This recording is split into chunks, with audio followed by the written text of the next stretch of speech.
Nous allons lire la Bible directement. Nous sommes en train de lire dans Matthieu chapitre 16. Verset 13. Jésus étant arrivé dans les territoires de Césarée de Philippe, demandant à ses disciples, qui dit-on que je suis moi le Fils de l'homme? Il répondit, les uns disent que tu es Jean-Baptiste, les autres Élie, les autres Jérémie, ou l'un des prophètes. Et vous leur dit-il, qui dites-vous que je suis?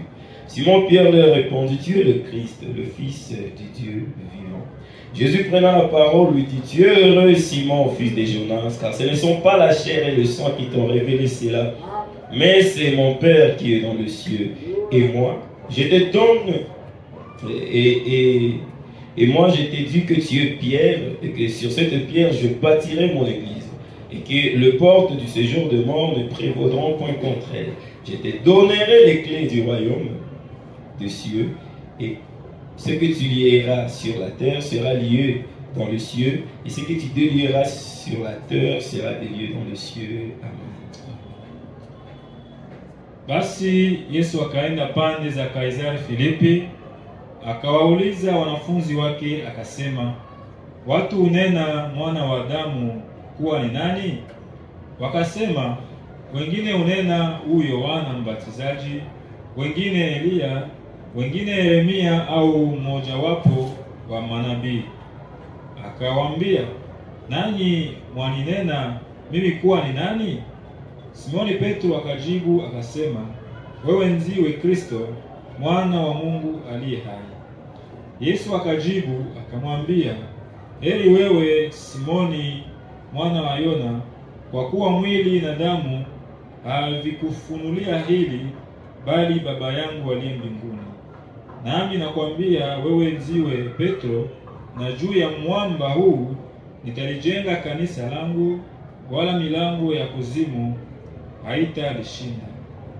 Nami nitakupa wewe funguo za ufalme wa mbinguni, na lolote utakalolifunga duniani litakuwa limefungwa mbinguni, na lolote utakalolifungua duniani litakuwa limefunguliwa mbinguni. Amen. Amen. Nous pouvons nous asseoir. Tunaweza kuketi. Pendant que nous sommes assis, nous allons lire Wakati tunaikala Jean chapitre tunasoma 1, Yohana sura 1 verset 29. mstari wa 10. Le lendemain, il vit Jésus venant en lui et il dit: Voici l'agneau de Dieu qui ôte les péchés du monde. C'est lui dont j'ai dit: Après moi vient un homme qui m'a précédé, car il était avant moi. Amen. Amen. Siku ya pili yake akamwona Yesu anakuja kwake, akasema, tazama mwana kondoo wa Mungu aichukuaye dhambi ya ulimwengu. Huyu ndiye niliyenena habari zake ya kwamba yuwaja mtu nyuma yangu ambaye amekuwa mbele yangu, kwa maana alikuwa kabla yangu. Amen. Amen. Alors, soyez les bienvenus encore une fois. Karibishwe tena mara nyingine. Sentez-vous à l'aise. Mjisikie starehe. Alors, nous sommes en train d'aborder notre sujet. Basi tuko nazungumzia na akili yetu Le 5 identifications vitambulisho tano précises hakika de l'église du Dieu vivant. za kanisa la Mungu aliye hai. Nous avons déjà abordé les deux premiers points. Tumezungumzia nukta mbili za kwanza. Là, nous sommes en train d'aborder le troisième. Na hapa tuko nazungumzia ya tatu Sur kuhusu le message de l'église. ujumbe wa kanisa. La véritable église. Kanisa halisi, Quel est le message qu'il prêche? ujumbe wake anayehubiri. Et nous avons trouvé que la première chose, tuliona ya kwamba jambo la ou le kwanza premier message, wala ujumbe wa kwanza c'est la sanctification. Donc c'est la repentance. ni toba. La repentance doit être prêchée. Toba inapaswa hubiriwa. Alors nous allons lire ça Basi tutasoma et ile continuer. na kuendelea.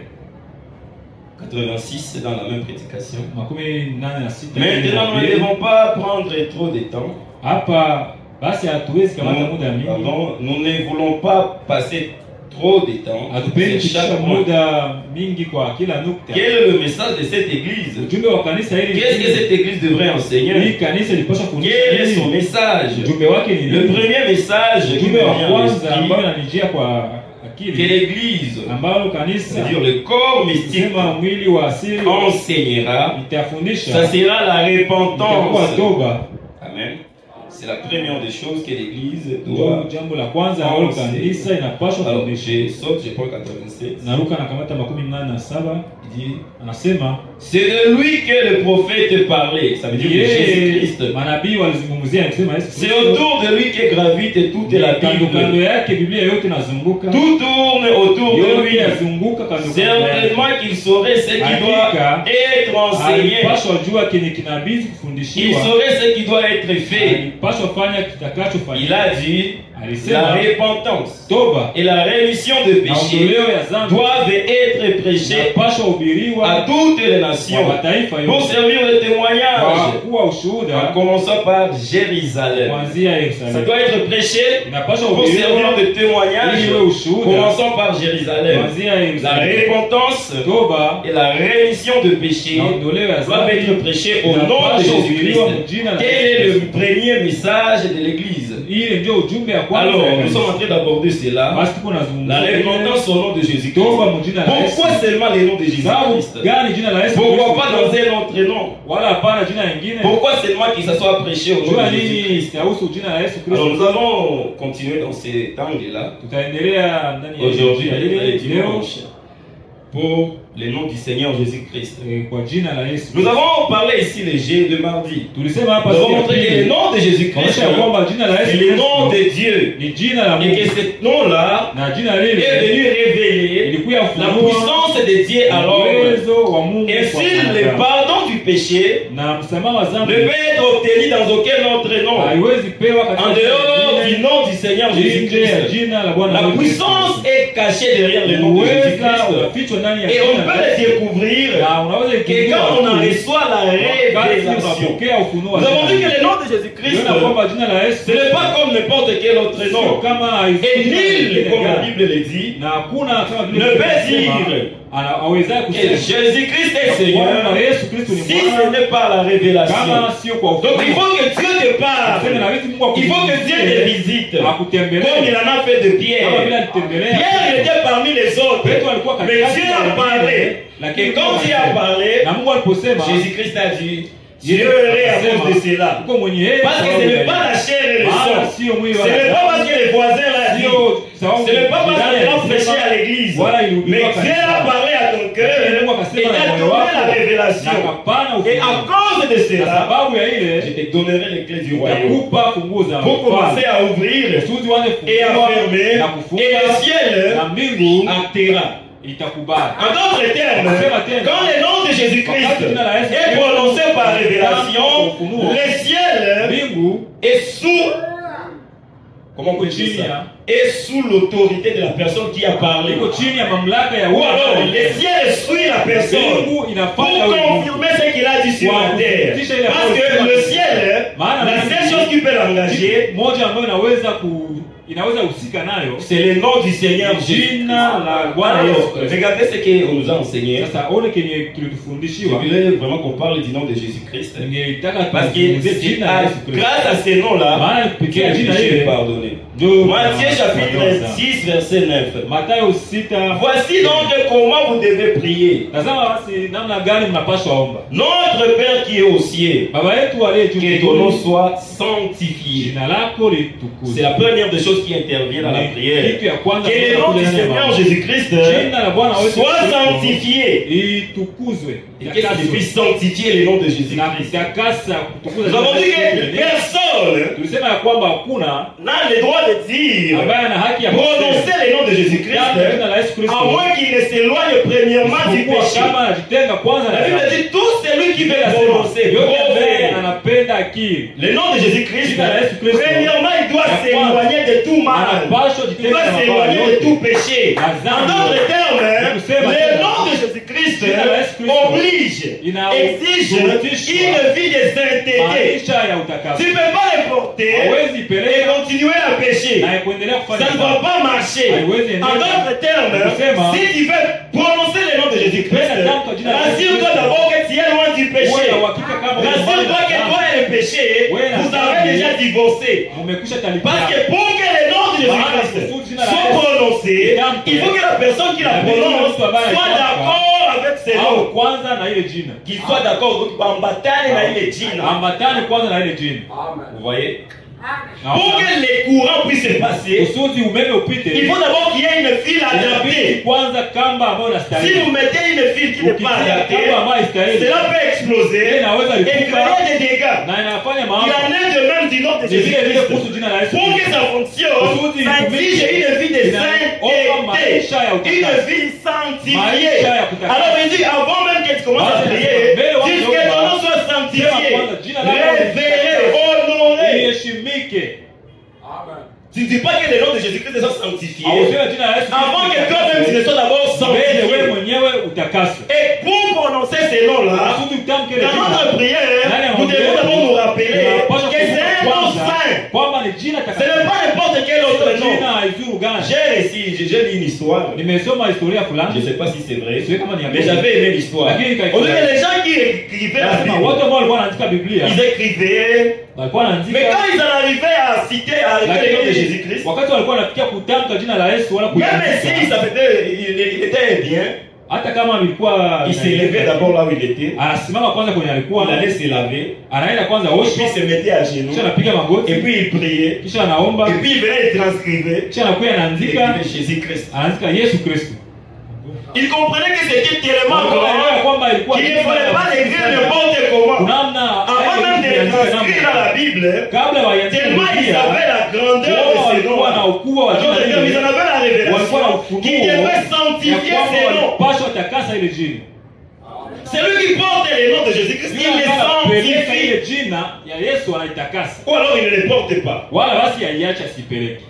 Tu dois sanctifier les noms de Unapaswa Jésus-Christ. takasa jina la Par la vie Yesu. que tu mènes, Kwa maisha tu ambayo dois unaishi, sanctifier ces noms. unapaswa takasa La ile Bible jina. dit dans Biblia l'Ancien inasema Testament, ndani ya Agano la Kale, avant même que les noms ne soient kabla révélés, jina ifunuliwe, quand Jésus-Christ, wakati Yesu Kristo dans l'Ancien Testament, il ndani ya s'appelait Agano pas la ainsi, Kale bien alikuwa sûr. anamuita Il vile, était Jéhovah. alikuwa Yehova. Quand il a parlait du commandement, alisema kuhusu amri kumi, qu'est-ce qu'il a dit? alisema nini?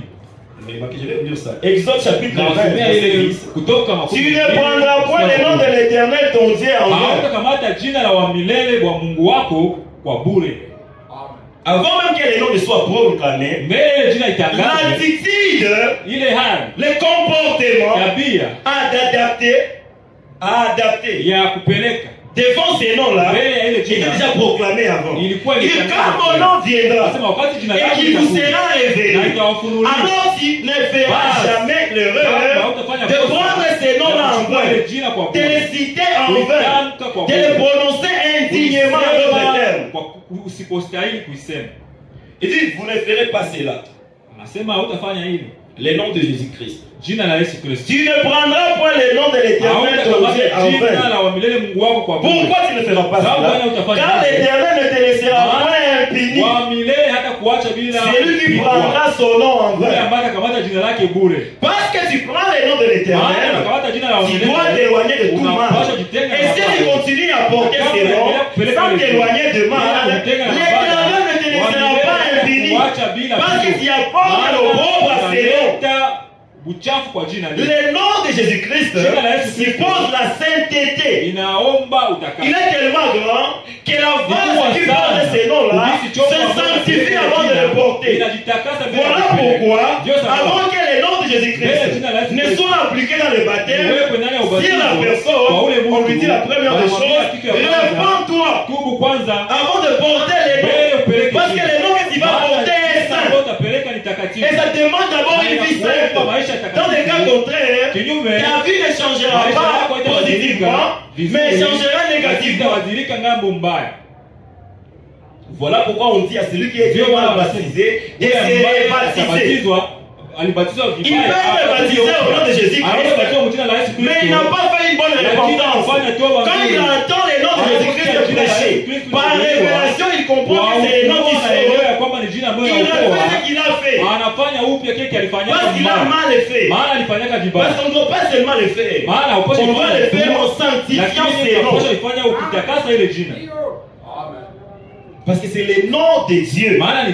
C'est le nom de la délivrance. C'est le nom du salut. Mais pour que ça fonctionne, ça dépend de la personne qui l'applique. On va dire le nom de Jésus-Christ. C'est comme le bâton de Moïse. Le bâton de Moïse, si vous lui donnez à Aaron, ça ne pouvait pas marcher pour Aaron. Parce que c'était taillé à la forme de la main de Moïse. La main de Moïse était adaptée à ce bâton-là. Il dit c'est le nom de Jésus-Christ pour son église. La révélation doit être donnée à chaque individu qui s'appelle membre de l'église. Ce n'est pas quelque chose qu'on hérite de son père. Ce n'est pas quelque chose qu'on hérite de la communauté. Non. Le nom de Jésus-Christ, c'est personnel, c'est individuel, c'est une révélation sur laquelle l'église est bâtie. Et l'église ici, c'est le corps mystique. Un individu appelé à sortir.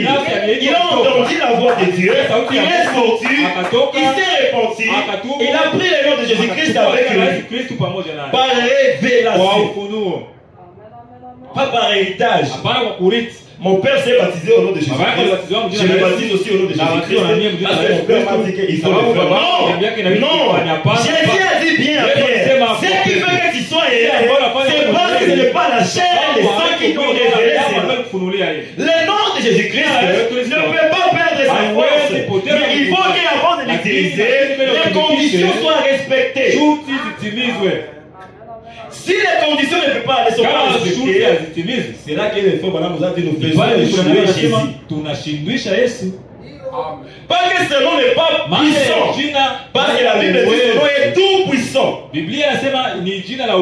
Avant de partir, il a dit tout pouvoir m'a été donné. Et ce pouvoir-là, c'est à vous de l'utiliser. Comment allez-vous l'utiliser? C'est grâce à ce nom de Jésus-Christ. Mais le nom de Jésus-Christ, c'est comme aussi une épée. Il ne peut pas être flamboyante. Mais ça ne te donne pas la victoire. Il faut d'abord apprendre comment utiliser l'épée pour que l'épée soit dangereuse. Prenez une épée, donnez à un enfant. Au lieu que l'épée le défend, l'épée le détruit. Parce qu'il ne connaît pas l'utilité de l'épée et on n'a pas encore appris comment ça marche avec. Prenez cette même épée, mettez-la dans la main de quelqu'un qui n'est pas entraîné. L'ennemi viendra devant lui, il tremblera alors qu'il tient cette épée-là. Le problème, ce n'est pas l'épée, c'est la main qui soutient l'épée. Et frère Branham me dit, prenez le nom de Jésus-Christ avec la main de la foi. Et la foi, c'est quoi? C'est la révélation. C'est la révélation. Le nom de Jésus-Christ, nous connaissons une chose de Jésus, c'est qu'il est le même hier, aujourd'hui et éternellement. Si ça a marché hier, ça marchera aujourd'hui. Si ça a produit la sainteté hier, ça produira la sainteté aujourd'hui. Parce que je suis éternel, je ne change pas.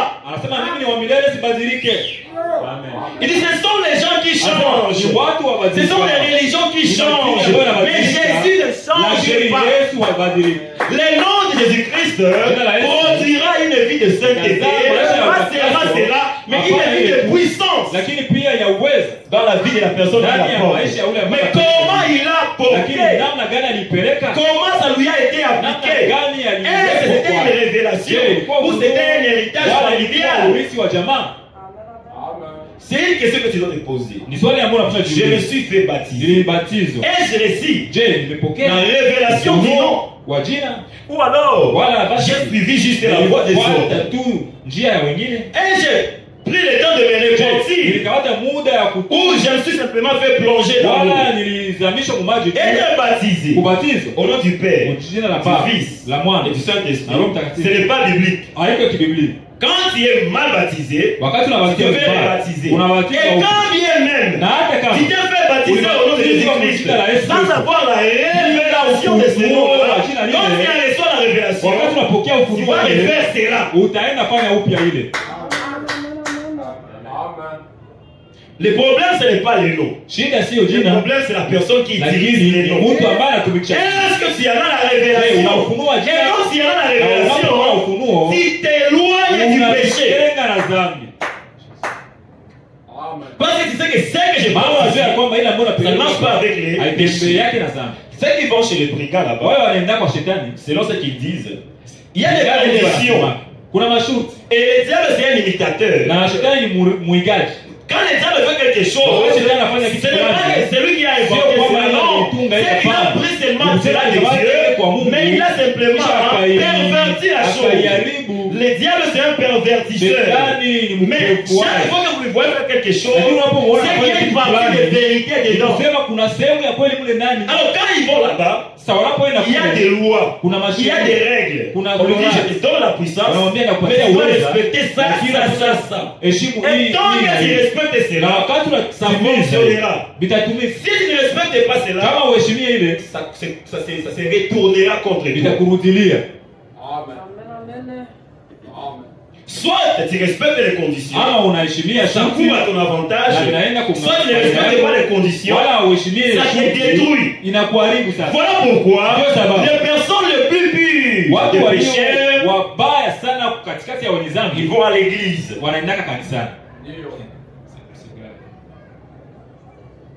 Faut maintenant dire les deux esprits marcheront toujours ensemble. Si vous voyez quelque part les réveils, faites attention. Parce que le diable, il est à côté là-bas. Parce que cet esprit-là, il produira la sainteté. Et c'est lui qui ne s'appliquera pas à la parole. Il sera scellé par la marque de la paix au même moment. Quand vous voyez Jésus, regardez bien. Judas est à côté. Quand vous voyez Abel, regardez bien. Caïn est à côté de lui. Quand vous voyez Jacob, regardez bien. Esaïe est à côté de lui. Il ne marchera jamais seul. Et le nom de Jésus-Christ, quand vous le voyez invoqué quelque part, là, le diable est à côté. Soit tu obéis au Seigneur et tu prends le nom de Jésus, et s'il y a la puissance derrière ce nom, ou alors tu demeures dans l'église, tu deviens un religieux, tu deviens le plus pire de péché. Plus pire dans le sens où on va venir te voir, au lieu de te repentir, tu vas donner des raisons pour voir que tu es dans le vrai. Alors que tu sais que tu es dans le faux. Le prophète dit, ceux qui seront sur au jour du jugement, il ne serait pas la prostituée, ce n'est pas le contrebandier d'alcool. Non, il dit c'est la personne là qui se croyait être chrétien, mais qui n'avait pas la vie de Christ. Tu ne peux pas dire que tu es chrétien sans manifester la vie de Christ. On connaît l'arbre par ce fruit. Il faut que la vie de Jésus-Christ soit dans la personne qui témoigne qui a passé à Christ. Et pour que la vie de Jésus-Christ puisse entrer en toi, la première des choses, le premier message de l'Église, c'est la repentance au nom de Jésus-Christ. Quand tu comprends que Jésus a donné sa vie et que tu vois l'œuvre du calvaire, ça te rend douloureux, tu te mets à genoux, tu cries, oh Seigneur, pardonne-moi. Et tu vas dans les eaux de baptême, pas en souriant, mais en sentant la misère de vieux péché. Comme la Bible le dit. Tu sentez votre misère. Tu dois les sentir. Et quand tu vas là-bas, tu ne vas pas dans une blague. Tu vas là-bas pour mourir. Et que Christ puisse commencer à vivre. Et tu comprends que ce nom est saint. Je ne peux pas le porter. Et à cause de sa grâce, il te relève sur l'autel de la repentance. Je répète, à cause de sa grâce, il te relève de l'autel de la repentance. Il te fait porter son nom. Et si tu le fais de la sorte, certainement qu'il doit y avoir une différence entre toi d'aujourd'hui et toi de demain. Il doit y avoir une différence. Parce que le nom de Jésus-Christ, c'est la puissance pour ôter les péchés. Mais il faut que le nom de Jésus-Christ soit appliqué une fois les conditions sont réunies. Premièrement, la personne comprend que sans Jésus-Christ, il n'a pas la vie. Sans Jésus-Christ, il ne peut plus même continuer à vivre. En réalité, sans Jésus, la vie n'a pas son sens. Si tu penses que sans Jésus, tu peux continuer à vivre, alors ne porte pas encore son nom. Si tu sens la valeur de ta vie en dehors de Christ, alors n'essaie pas de le suivre encore. Tu dois être convaincu. Et là, tu seras concerné. Ne sois pas concerné de ce que tu n'es pas convaincu. Pourquoi tu veux te convaincre toi-même? Le Saint-Esprit, il nous convaincra. Il nous convaincra du péché. Mais les gens veulent se convaincre, faire semblant. Mais le Saint-Esprit, son rôle, c'est quand le message est prêché, il est convaincu du péché, convaincu du jugement. Que tu comprends que non, moi je suis pécheur, je mérite d'être jugé, mais Christ a pris ma place. Il a été jugé au calvaire, il va donner sa justice et je vais m'y envelopper par le baptême du Saint-Esprit. Je vais m'envelopper dans la justice de Dieu à partir du baptême du Saint-Esprit. Et quand tu agis de la sorte, ça sera comme de la magie. Ça changera certainement ta vie. Il y a, ça c'est Actes des Apôtres chapitre 4 verset 12. Il n'y a de salut en aucun autre, car il y a sous le ciel aucun autre nom qui a été donné parmi les autres pour lesquels nous devrions être sauvés. Nous ne sommes pas sauvés parce que nous faisons. Nous sommes sauvés en croyant le nom de Jésus-Christ. C'est en lui que nous sommes sauvés. Les salis, ce n'est pas ce que tu as fait. C'est ce que Christ a fait. Il a donné sa vie. Tout ce qui concerne les salis, c'est l'œuvre achevée. La seule chose qu'il faut, c'est recevoir la révélation. C'est tout ce qui concerne les salis. Oh non, moi je vais commencer à faire ça. Non. Seigneur, convainc mon âme du péché. Voilà les genres de prières qu'on devrait être en train de faire. Seigneur, si je pêche, c'est parce que mon âme n'est pas encore convaincue. Convainc mon âme du péché. Parce que si le Saint-Esprit nous convaincra en ce qui concerne le péché. Convainc mon âme, Seigneur. Une fois ton âme est convaincue et tu vois les jugements, à ce moment-là, tu es un bon candidat. Tu n'y vas pas en te regardant. Tu y vas en lui regardant.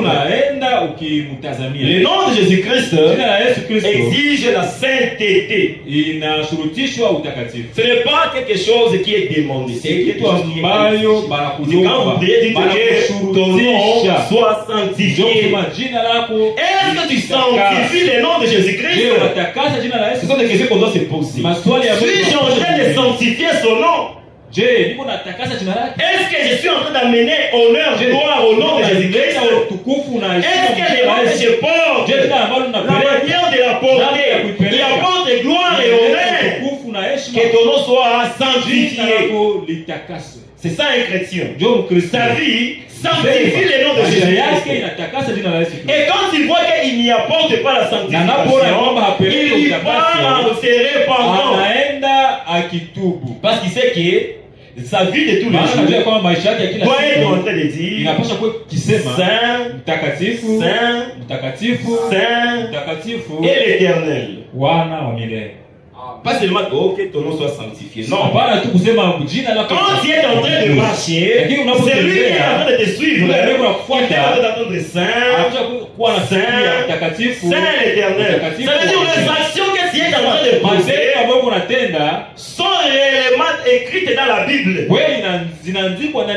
celui qui te suit, s'il a la connaissance, il peut être en train de réciter le verset par la manière dont tu es en train de te comporter. Parce que Dieu est la parole. Tu peux sanctifier son nom en marchant selon sa parole. Alors quand tu es en train de prier, tu dis Seigneur, que ton nom soit sanctifié. Tu as raison. Tu as raison de le dire. Parce que ta vie est en train de le dire. Voici ce que Jésus-Christ dit aux gens de son époque. Il vient auprès du Seigneur. Il dit, oh maître. Jésus les regarde. Moi maître. Ce n'est pas qu'il n'était pas maître. Mais celui qui lui disait cela n'avait pas le droit de lui dire maître. Parce qu'il ne croyait pas qu'il était maître. Il dit, mais comment vous pouvez dire de bonnes choses alors que c'est de la profondeur du cœur qui la bouche parle? Comment tu peux dire que ton nom soit sanctifié le soir alors que la nuit, la journée tout entière, tu es en train de souiller ses noms? Comment? Quand vous portez le nom de Jésus-Christ, c'est une responsabilité. Ça t'amène à une vie de sainteté. Tu es obligé à cause de son nom. Quand bien même tu n'étais pas prêt à le faire, quand tu te rappelles que tu portes le nom du Seigneur, tu dis à cause du Seigneur, je ne ferai pas cela. Parce que je porte son nom.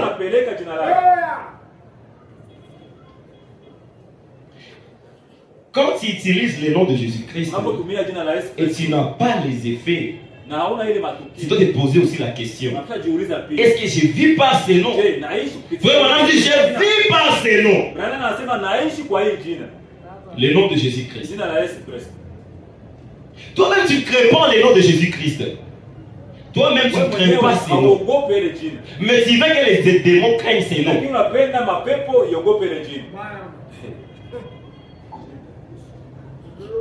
Au nom de Jésus-Christ, sort. Non. Hapana. Mais est-ce que toi-même, Lakini wewe tu mwenyewe crois à ces noms? je unaamini? Est-ce que toi-même, Est-ce que tu es soumis à ces noms? unatii ile jina? Tu n'es pas soumis au nom de Jésus-Christ, Kama utii mais tu veux que les démons soient soumis au nom de Jésus-Christ quand tu les chasses. C'est inconcevable. Alieleweka. Amen. Plus tu as la crainte de ces noms, Zaidi unaogopa plus tu bénéficies de la puissance qui est dans les noms. zaidi unafaidia uweza ambayo iko ndani ya ile jina. Plus tu as la crainte de ces noms-là, plus le diable te craint. Zaidi shetani anakuogopa. Parce que tu crains la parole. Maana unaogopa neno. Parce que tu te soumets à la parole. Si tu te soumets à la parole, les ennemis de la parole se soumettront à Maadui ya toi. neno itatii kwako. Mais est-ce que d'abord toi-même tu comprends la valeur de ces noms-là? Wewe mwenyewe unaelewa thamani ya jina Il hili? dit, n'incitez pas mon nom en vain. Anasema msitamke jina langu kwa bure. Quand vous allez citer ces noms-là, là c'est quand je vais vous regarder, que je trouve que ça marche. Il y a une corrélation entre la personne qui m'appelle et le nom qu'il appelle. Il ne faut pas que nous prenions les noms de Jésus-Christ comme un slogan, comme le fils de Sheva. Au nom du Seigneur Jésus-Christ, que Paul prêche. Sortez. Les démons ont dit ceci. Nous connaissons Jésus. Nous connaissons Paul. Nous connaissons que Paul et Jésus, ces noms sont associés dans l'œuvre. Et quand Paul appelle les noms de Jésus-Christ, nous sommes sûrs que nous devons partir. Parce que Paul est soumis à son nom. Paul